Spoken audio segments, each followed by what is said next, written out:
அழுதுடவே கூடாதுன்றதுல ரொம்ப கான்சியஸா எழுதி வச்சிருக்கேன் சார். அதுலயும் மறந்துட்டேன்னா ஒன்றும் பண்ண முடியாது. கரெக்டாக்கா?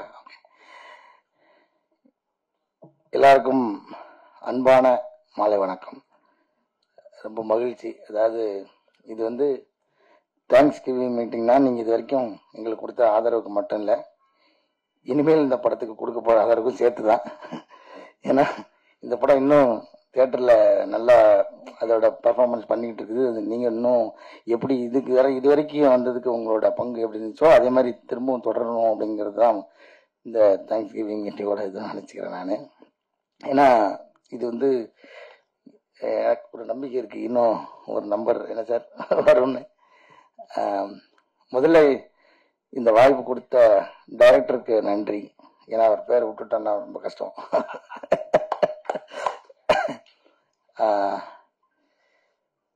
அப்புறம் ஃபர்ஸ்ட் வந்து இந்த படம் ஆரம்பிக்கும் போது நான் கொஞ்சம் போர் அடிச்சுன்னு இன்னைக்கு ஒரு நாள் அட்ஜஸ்ட் பண்ணிக்கங்க, வேற வழி இல்லை. இன்னைக்கு ஷூட்டிங் லீவ் போட்டு தான் வந்திருக்கேன். மற்ற படத்துலலாம் எஸ்கேப் ஆயிடுவேன், இதில் விட மாட்டேன்ட்டாங்க, கண்டிப்பாக வந்தே ஆகணும்னு சொன்னதுனால. ஃபர்ஸ்ட் அபிஷேக் ராஜா, அவர் மூலமாக தான் எனக்கு டைரக்டர் தெரியும், அங்கேருந்து தான் ஆரம்பிக்குது. ஸோ அபிஷேக் ஒரு நாள் கதை கேட்க சொல்லி அது ஏற்கனவே சொல்லிட்டேன் நினைக்கிறேன். அந்த கதையை கேட்டுட்டு அதுக்கப்புறம் கதையை கேட்கறதுக்கு முன்னாடி முதல்ல டைரக்டரை பற்றி சொன்னார், அப்புறம் அந்த கதையை பற்றி சொன்னார், அந்த கதாபாத்திரத்தை பற்றி சொன்னார். அது எங்கள் அப்பா மாதிரி இருந்துச்சு. சரி, இதோட நமக்கு ஒரு நல்ல வாய்ப்பு இது கிடைக்க போகிறது இல்லை, நம்ம அவர் கூட வாழ்ந்ததுக்கு அவராக வாழறதுக்கு ட்ரை பண்ணணும் அப்படின்னு சொல்லி இதுதான் அந்த ரோல் பண்ண முடிஞ்சது. நெருக்கமாக இன்னைக்கு எல்லாரும்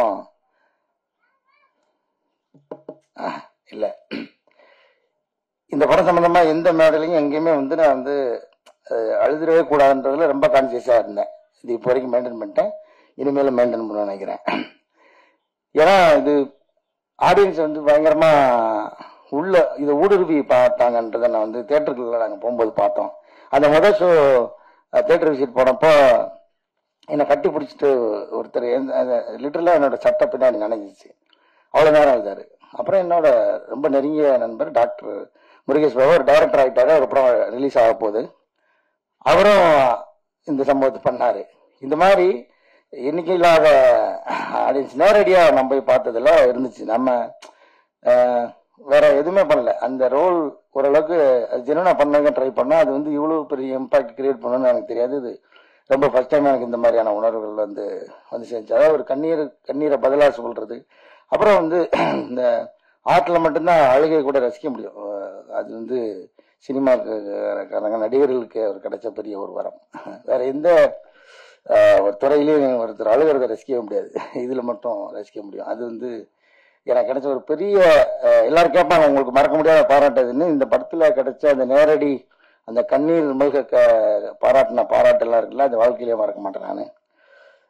அப்புறம் இபி இந்த படத்தை 2 இபி வந்து ஒரு மாட்டு வண்டிக்கு எப்படி 2 மாடோ மோனிகா, அதுக்காக அவங்க மாடுன்னு சொல்றேன், தப்பா நினைச்சுக்காதீங்க.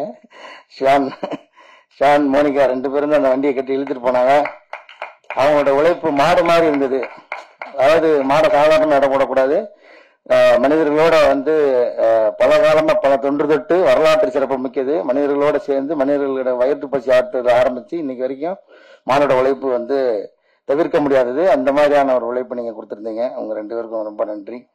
அப்புறம் வந்து எல்லா இடத்துலயுமே அவரை மறந்துடுறோம் ரூபன். ஏன்னா அவர் பின்னாடி இருந்து ஒர்க் பண்ணதுனால அவர் முகமே தெரிய மாட்டேங்குது, ஆனா காதுல அவரோட ஒர்க்கு கேட்டுக்கிட்டே இருக்குது. ஏன்னா ஒவ்வொரு தேட்டர்ல ரிப்பீட் பார்க்கும்போது எனக்கு இந்த படம் நான் நிறைய ஷோ பார்த்து நினைக்கிறேன். நடிச்சதுல அதிக நம்பர் பார்த்தது கார்கி, அதுக்கப்புறம் இந்த படம்.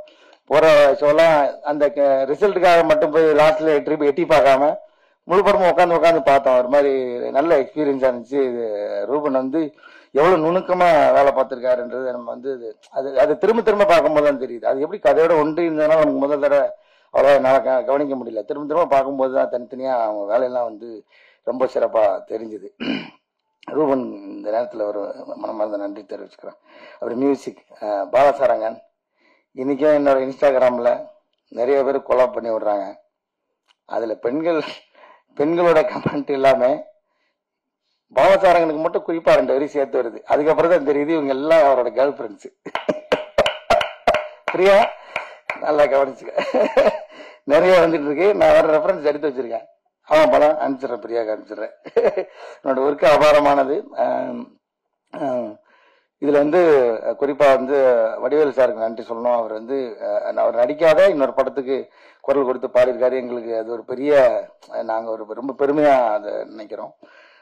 அப்புறம் வந்து ஸ்னேகன் சார், லிரிக்ஸ் எழுதின ஸ்னேகன் சார், அப்புறம் வந்து எஸ்பி சரண் சார், அப்புறம் வந்து என்னோட ரொம்ப ஃபேவரட்டான கேஜி விஜய் சார் அவர் வந்து உருகி பாடியிருந்தார் அந்த பாட்டு. ரொம்ப நன்றி உங்கள் இசை டீமுக்கு வந்து ரொம்ப நன்றி. அப்புறம் சத்யராஜ் சார் இந்த ரோல் அதான் நம்ம உள்ள சின்ன வயசில் பார்த்து பயந்து சிரித்து எல்லாமாவும் அவரை வந்து கொண்டாடி இருக்கோம். அவர் கூட எப்படியாவது நடிச்சிட காம்பினேஷன் இல்லாத எனக்கு கொஞ்சம் வருத்தம் தான். கூப்பிட்டுருந்தா சுப்பிரமணியன் ரோல் கூட நடிச்சிருந்துருப்பேன் நான். எனக்கு அவ்வளோ பிடிக்கும்.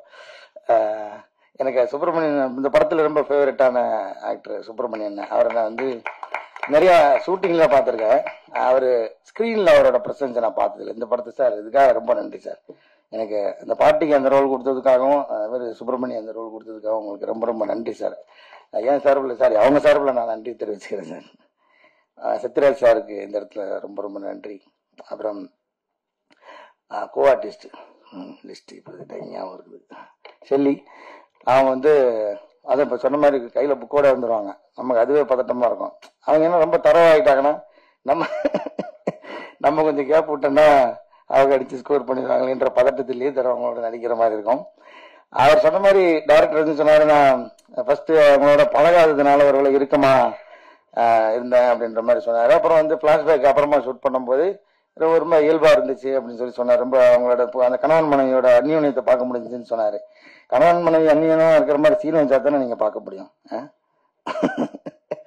பட் எனிவே அவங்களோட ஒர்க் பண்ணது எனக்கு ரொம்ப ரொம்ப மகிழ்ச்சி. விஸ்வா வந்து பிகினர் மாதிரி நம்ம ரொம்ப மெச்சோர்டா ஆக்ட் பண்ணியிருக்கான். அவங்களுக்கு தெரியும் அந்த இயல்பு தன்மையில ரொம்ப அற்புதமாக நடிச்சிருக்கான். உன்னுடைய வளர்ச்சிக்கு என்னுடைய பாராட்டுகளும் நன்றியும். ரோஷினி அவங்க வந்து நடிக்கும்போது எனக்கு காம்பினேஷனாக கொஞ்சம் கம்மியாக தான் இருந்துச்சு. பட் அந்த எங்கள் அப்பா வந்து எங்கள் அக்காவை ஆக்சுவலாக அப்படி கூடுவார். நான் அந்த இதை வந்து அவர்கிட்ட டைரக்டர்கிட்ட வந்து அடம்பிடிச்சி அந்த டேம் வந்து உள்ளே வச்சுட்டேன். அந்த என்னடா பாப்பான்னு சொல்லி கூப்பிடுறது, அது வந்து பேர் சொல்லி கொடுக்க மாட்டார், அவர் அப்படி தான் கூப்பிடுவார்.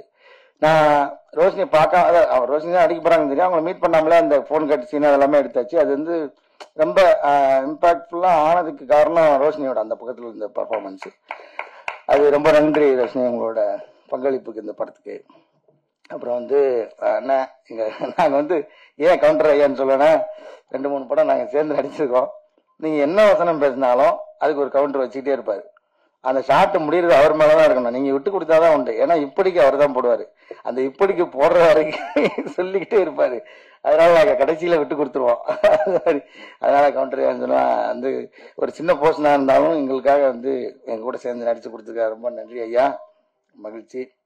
அப்புறம் வந்து கோஆர்டிஸ்டில் ஆனந்த் சார், அவர் சொன்ன மாதிரி அவர் எக்ஸ்பீரியன்ஸுக்கு ரொம்ப அசால்ட்டாக பண்ணிட்டாரு. பண்ணும்போது எங்களுக்கு உண்மையிலே அந்த எனக்கு அது ஏன்னா ஒரு கேஷுவலாக ஒரு ஃப்ரெண்டு கூட நடிக்கிறாருன்ற மாதிரி தான் விட்டுட்டேன். அப்புறமா அது எல்லாரும் கோட் பண்ணி திரும்ப பேசும்போது அந்த கெயில் கேரக்டரு அப்படி சும்மா அப்படி வந்தாலும் பயங்கரமா ரொம்ப லைவா இருந்துச்சு. அப்படிலாம் நிறைய பேர் சொல்லும்போது ரொம்ப மகிழ்ச்சியா இருந்துச்சு சார். உங்களை அனுபவத்தை எங்க கூட ஷேர் பண்ணிக்கிட்டதுக்காக ரொம்ப நன்றி சார்.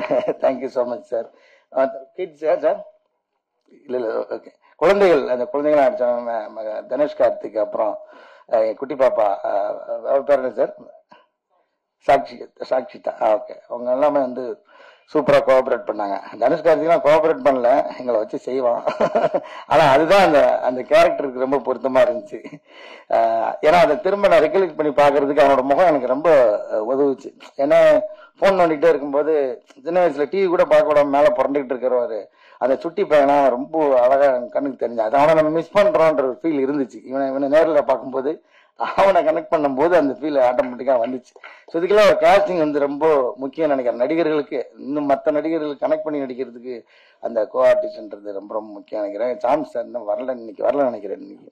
ஆமா, அவரும் நிறைய ஷேர் பண்ணிக்கிட்டாரு அவரோட அனுபவங்களை. அவருக்கு ரொம்ப நன்றி.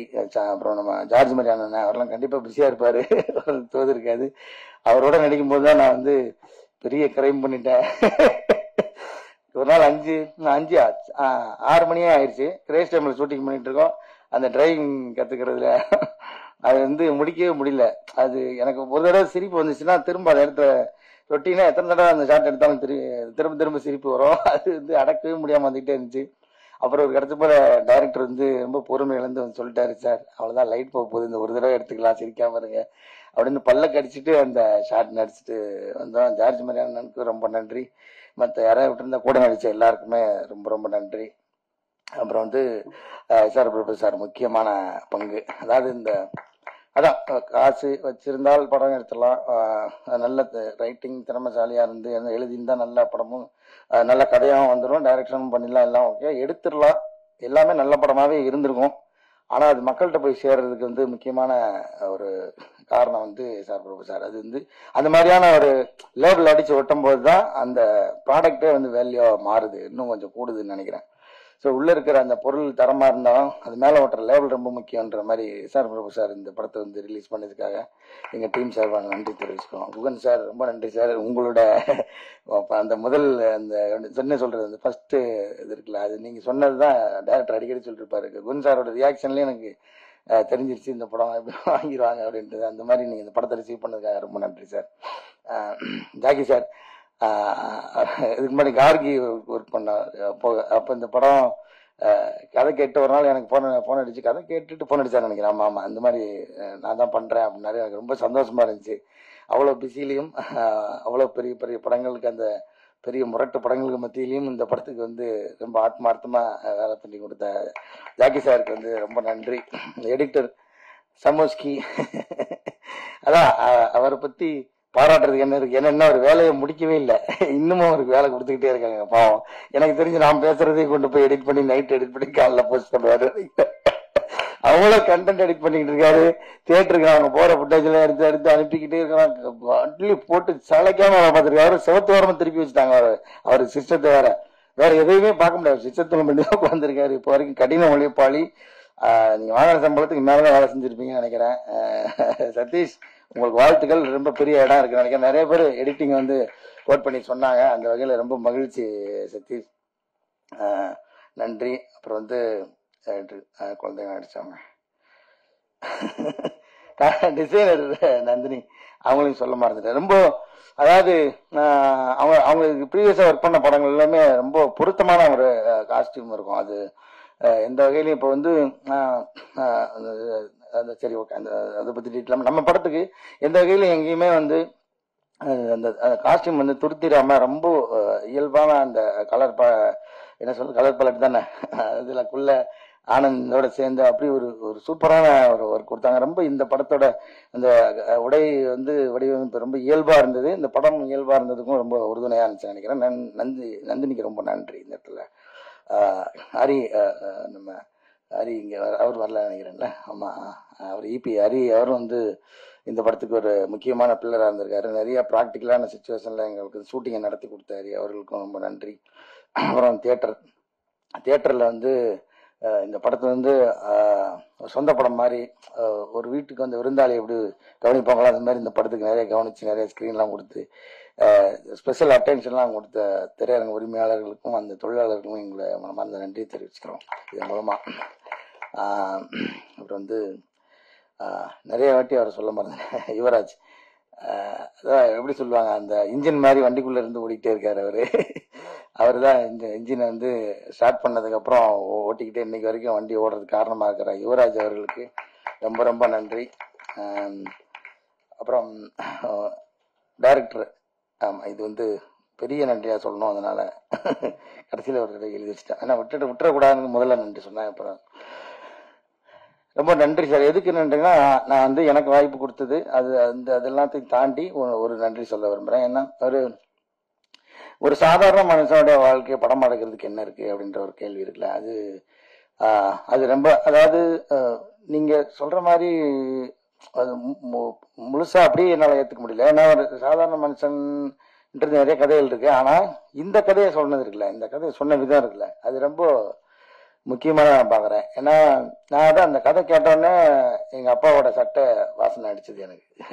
ஏன்னா அவரு அந்த ஸ்பரிசத்துல ஒரு ஒரு ஒரு கவிதையை மொழிபெயர்த்து அந்த மொழிபெயர்ப்ப படமாக்குன மாதிரி எனக்கு வந்து ஒரு ஃபீல் வந்துச்சு. ஏன்னா இந்த மாதிரி ஒரு அப்பா வந்து அந்த டீனேஜ் ஆனதுக்கு அப்புறம் அந்த பசங்க கிட்ட இருந்து அந்த விலகுன அந்த ஸ்பரிசத்தை அவர் வந்து அந்த ஸ்பரிசத்துக்காக இயங்குறாரு. ஆனா அதுக்காக எந்த காரணமும் கிடையாது இவருக்கு, அதுக்கு எந்த காரணமும் இல்லாம இருக்காரு. ஸோ இப்படி அந்த கதாபாத்திரத்தோட தன்மையை சொன்னது இருக்குல்ல சார், அது வந்து சொல்ற போது எனக்கு ஓகே, அதை வந்து நீங்க அந்த ஸ்கிரீன்ல கொண்டு வந்ததுதான் சார். அதுக்காக முதல்ல நன்றி சார் உங்களுக்கு. இந்த மாதிரி படமும் எடுங்க சார். நீங்க ஹிஸ்டாரிக்கல் படம் எடுக்க போறீங்கன்னு கேள்விப்பட்டேன். அடுத்தது அதையும் எடுங்க. நடுவில் எப்படி படமும் நீங்க கண்டிப்பா எடுக்கணும் சார். ஏன்னா இது மாதிரியான படம் நமக்கு ரொம்ப முக்கியம் சார். நம்ம எப்போ பார்த்தாலும் மலையாள படங்கள்லாம் சொல்லிக்கிட்டே நம்மளை வெறுப்பத்திக்கிட்டே இருக்காங்க. மலையாள படங்கள் மாதிரி நம்ம படம் வரலன்னு கோச்சிக்காரங்க சொல்லி சும்மா ஒட்டுமொத்தமா சொல்லல. நிறைய அப்படி ஒரு பொதுவான வதந்தி ஒண்ணு இருக்கு, நான் இல்லைன்னு சொல்லல. நான் மட்டுமா சொல்றது, இண்டஸ்ட்ரி ஃபுல்லா எல்லாருமே சொல்லிட்டு இருக்காங்க. இப்போ ஒரு மலையாள படம் வந்திருக்கு பாத்தியா, சரி இருக்கட்டும், அங்கே எல்லா படத்தையும் நீங்க பாக்குறீங்களா அப்படின்னு வந்து அதை கேட்பேன். பட் எனக்கு ரொம்ப மலையாள படங்கள் நிறைய பிடிக்கும். அதுல இருந்து நிறைய ரெஃபரன்ஸ் எல்லாம் நான் வந்து படம் பார்த்துருக்கேன். அதெல்லாம் எதுவும் சொல்ல. அந்த மாதிரி நம்ம அந்த மலையாள படங்களவே நம்ம சொல்லிக்கிட்டே இருந்ததுக்கு, அந்த மாதிரியான படங்கள் எடுத்ததுக்காக உங்களுக்கு நன்றி சார். இது மாதிரி அப்புறம் எனக்கு வந்து என்னன்னா, அது ஒரு இப்படி ஒரு அச்சீவ் பண்ணிட முடியும் அப்படின்னு நீங்க நிரூபிச்சிங்களா சார். அது வந்து நிறைய பேருக்கு ஒரு நம்பிக்கை கொடுத்துருக்குன்னு நினைக்கிறேன். அதுக்காக உங்களுக்கு நன்றி சார். இப்போ எனக்கு அதான், நான் இந்த படத்தில் நடிச்சு உள்ள இருந்து சொல்ல, இது வெளில இருந்து நான் உங்களை பார்க்குற பார்வையாக தான் நான் சொல்றேன். இது மாதிரி நிறைய பேருக்கு இனிமேல் இந்த ஒரு புது முயற்சி எடுக்கணும், ஒரு எளிய மனிதனுடைய கதையை வந்து இயல்பான ஒரு இதுல வந்து எடுக்க முடியும், அது வந்து அதை வந்து வியாபாரமாகவும் ஆக்க முடியும், அது வந்து இந்த லாபமும் சேரும் அப்படின்றத நீங்க காமிச்சதுக்காகவும் நன்றி சார். ரொம்ப நன்றி. யார் பேராவது விட்டுருந்தேன்னா மன்னிக்கணும். கிட்டத்தட்ட எல்லாரும் பேரையும் சொல்லிட்டேன் நினைக்கிறேன். அப்புறம் அதான் நான் மறுபடியும் உங்கள்கிட்ட முதல்ல சொன்னதான் ஐயா நான் சொல்றேன். இது சரி, வேலை முடிஞ்சிருச்சு, தேங்க்ஸ் கிவிங் மீட்டிங் அப்படின்ற மாதிரி விட்டுறாதீங்க. தொடர்ந்து இதை இன்னமும் கொஞ்சம் தூக்கி கொண்டு போவீங்கன்னு நினைக்கிறேன். ஏன்னா இந்த படம் நாங்க எதிர்பாராத ஹைட்டுக்கு போனதுக்கு காரணமே வந்து முதல் காரணம் நீங்க தான். அதுக்கப்புறம் அது மக்கள்கிட்ட போய் சேர்ந்தது, மக்கள் வந்து ஆதரவு கொடுத்தா அந்த மக்கள்கிட்ட கொண்டு போய் சேர்த்தது நீங்க தான். அதே மாதிரி தொடர்ந்து இந்த படத்தை இன்னமும் ஆதரவு கொடுத்துக்கிட்டே இருங்க. இன்னொரு தேங்க்ஸ் கிவிங் மீட்டிங் இருக்கு, அதை இந்த இடத்துல பதிவு பண்றேன். அது ஒரு வெற்றி விழாவாகவே இருக்கும்னு நான் நம்புறேன். உங்களோட ஆதரவு தொடர்ந்து இருக்குன்னு கேட்டுக்கிட்டு விடைபெறேன். வேற யாரையும் விட்டுட்டு நினைக்கிறேன். நன்றி. தேங்க்யூ ஸோ மச் ஐயா, நேரம் பொறுமையா கேட்டதுக்காக நன்றி.